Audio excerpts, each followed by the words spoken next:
Assalamualaikum teman-teman semua. Di video kali ini, di part kedua, saya melanjutkan pembahasan yang kemarin terkait dengan instrumentasi. Langsung saja, jadi kemarin itu sudah bahas tentang bagaimana instrumen yang baik. Di video kali ini kita akan bahas tentang jenis-jenis instrumen. Jadi, jenis-jenis instrumen akan terkait dengan teknik atau bagaimana cara mendapatkan data. Saya jelaskan secara sederhana bahwa antara instrumen dengan teknik pengumpulan data itu sedikit berbeda. Instrumen adalah alat ukur untuk mendapatkan data penelitian, sedangkan teknik pengumpulan data adalah cara atau metode yang digunakan dalam mendapatkan data penelitian. Jadi, instrumen adalah alat, sedangkan teknik pengumpulan data adalah cara. Lanjut. Kita kembali ke pertanyaan di part yang pertama, yaitu di mana data akan dikumpulkan, kapan data akan dikumpulkan, seberapa banyak data yang dikumpulkan, siapa yang akan mengumpulkan data. Maka dari situ kita bisa menentukan cara atau teknik dalam mengumpulkan data tersebut. Secara umum ada 5 cara dalam mengumpulkan data penelitian. Yang pertama dengan tes dan pengukuran. Kemudian yang kedua wawancara, yang ketiga dengan observasi, yang keempat dengan angket, dan yang kelima dengan dokumentasi. Kita akan bahas kelimanya satu persatu. Sebenarnya kelima cara tersebut bisa dipilih atau dipadukan 2 atau lebih cara-cara tersebut sesuai dengan kebutuhan data dalam penelitian kita.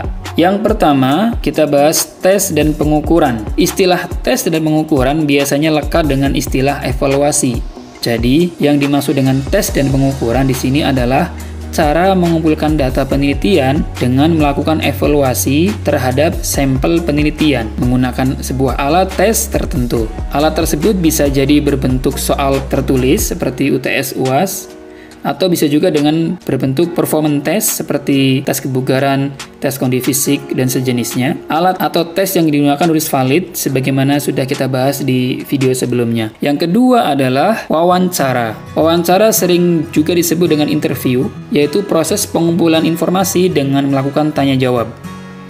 Berhasil atau tidaknya wawancara tergantung dari interaksi antara pewawancara dan sumber informan atau responden. Selain itu, juga tergantung pula pada situasi saat wawancara dan isi pertanyaannya. Sebelum melakukan wawancara, peneliti harus menyiapkan pedoman wawancara, yaitu sejumlah pertanyaan yang akan ditanyakan kepada sumber informan atau responden. Isi pertanyaan bisa berupa fakta, pengetahuan, konsep, dan fokus masalah yang sedang diteliti yang ingin digali dari responden atau sumber informan. Wawancara ada 2 jenis, yang pertama wawancara terstruktur dan yang kedua tidak terstruktur. Wawancara terstruktur adalah wawancara yang daftar pertanyaannya sudah baku, sehingga saat wawancara pertanyaannya tidak akan keluar dari yang sudah disiapkan. Biasanya cenderung sudah ada alternatif jawaban dan waktunya juga sudah diperkirakan. Wawancara terstruktur identik dengan pertanyaan dalam bentuk angket yang ditanyakan kepada responden.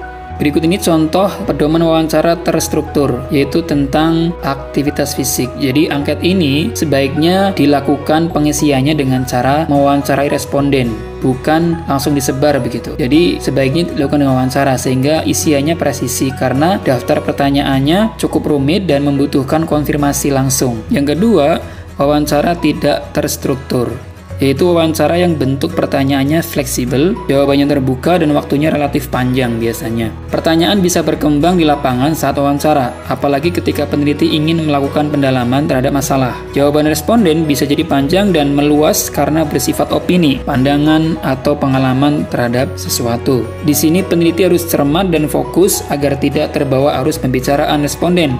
Karena jika tidak fokus, pembicaraan dapat keluar dari konteks penelitian terlalu jauh dan wawancara juga bisa memakan waktu yang lama, namun data yang didapatkan kurang maksimal. Berikut contoh pedoman wawancara tidak terstruktur. Ini wawancara tentang bagaimana upaya yang dilakukan pihak sekolah dalam mengembangkan bakat siswanya. Pertanyaan ini ditujukan kepada guru penjas. Nah, dari pertanyaan 1 sampai 11 itu tentunya di lapangan akan berkembang dan peneliti bisa mengeksplor jawaban dari setiap pertanyaan yang diberikan dan waktunya cenderung akan lama. Teknik pengumpulan data yang ketiga adalah observasi. Observasi adalah pengamatan atau pencatatan yang sistematis terhadap gejala atau kejadian yang muncul dari objek penelitian. Pengamatan bisa bersifat partisipatif dan non-partisipatif. Orang yang melakukan observasi atau pengamatan disebut dengan pengamat atau observer. Dalam observasi partisipatif, seorang pengamat ikut serta dalam kegiatan yang sedang berlangsung. Misalnya, observer atau pengamat akan mengamati respon atau pendapat serta situasi dalam sebuah pelatihan wasit sepak bola. Maka observer atau pengamat ikut sebagai peserta dalam pelatihan wasit tersebut. Sedangkan jika pengamatan non-partisipatif, maka observer tidak perlu ikut menjadi peserta pelatihan wasit sepak bola yang sedang diamati. Kedua bentuk observasi atau pengamatan tersebut memiliki kelebihan dan kekurangan masing-masing. Kelebihan pengamatan partisipatif adalah individu-individu yang diamati tidak tahu bahwa mereka sedang diobservasi, sehingga situasi dan kegiatan berjalan alamiah dan normal. Kelemahannya, pengamat atau observer harus melakukan dua kegiatan sekaligus, yaitu menjadi peserta dan melakukan observasi atau pengamatan. Sedangkan pada pengamatan non-partisipatif, kelebihannya adalah observer dapat lebih fokus melakukan observasi. Kelemahannya adalah karena peserta tahu kehadiran pengamat atau sedang diobservasi, maka perilaku atau kegiatan individu yang diamati bisa jadi akan dibuat-buat atau kurang alamiah. Sebagaimana wawancara, sebelum melakukan observasi juga harus menyiapkan pedoman observasi. Pedoman observasi bisa terstruktur dengan butir-butir pertanyaan sehingga pengamat atau observer tinggal memberi tanda checklist, atau dapat juga tidak terstruktur. Artinya pengamat secara langsung mendeskripsikan hasil pengamatannya. Kuat atau lemahnya hasil observasi tergantung dari observer atau orang yang ditugasi untuk mengamati suatu kegiatan. Karena observer lah instrumen itu sendiri. Artinya, kemampuan observer menjadi kunci utama dalam mendapatkan data pengamatan yang akurat. Observer harus mampu memaknai informasi yang ada di lapangan untuk kemudian mengambil kesimpulan berkaitan dengan fokus atau variabel yang diteliti. Teknik pengumpulan data yang keempat adalah dengan angket.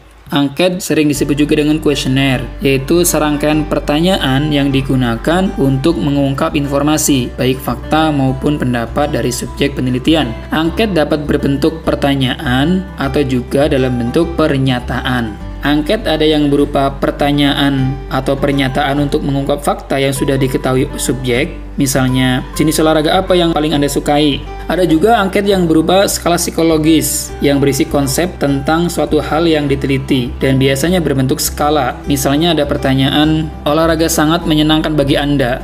Subjek diminta memilih respon sangat setuju, setuju, kurang setuju, tidak setuju. Angket yang berupa skala psikologis memerlukan uji validitas dan reliabilitas secara statistik karena angket skala psikologis lebih berpeluang terjadinya kesalahan dalam pemahaman terhadap isi pertanyaan atau pernyataannya. Cara terakhir dalam mengumpulkan data adalah dengan dokumentasi. Dokumentasi sering disalahartikan hanya sebatas foto atau gambar-gambar semata. Dalam konteks penelitian, dokumentasi adalah upaya mengumpulkan data melalui arsip, transkrip, buku, koran, majalah, notulensi, dan sejenisnya. Misalnya peneliti ingin mengetahui korelasi antara tingkat kebugaran mahasiswa dengan capaian akademiknya, maka peneliti bisa melakukan tes kebugaran atau meminta dokumen tentang hasil tes kebugaran dan dokumen tentang transkrip nilai mahasiswa. Jadi dokumentasi bukan sekedar foto atau video, tetapi juga berkas-berkas yang dibutuhkan dalam mendukung data penelitian.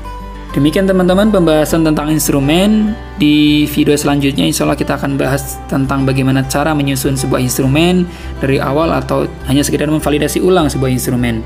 Jika ada pertanyaan atau hal yang belum jelas, silakan bisa ditulis di kolom komentar. Terima kasih. Assalamualaikum warahmatullahi wabarakatuh.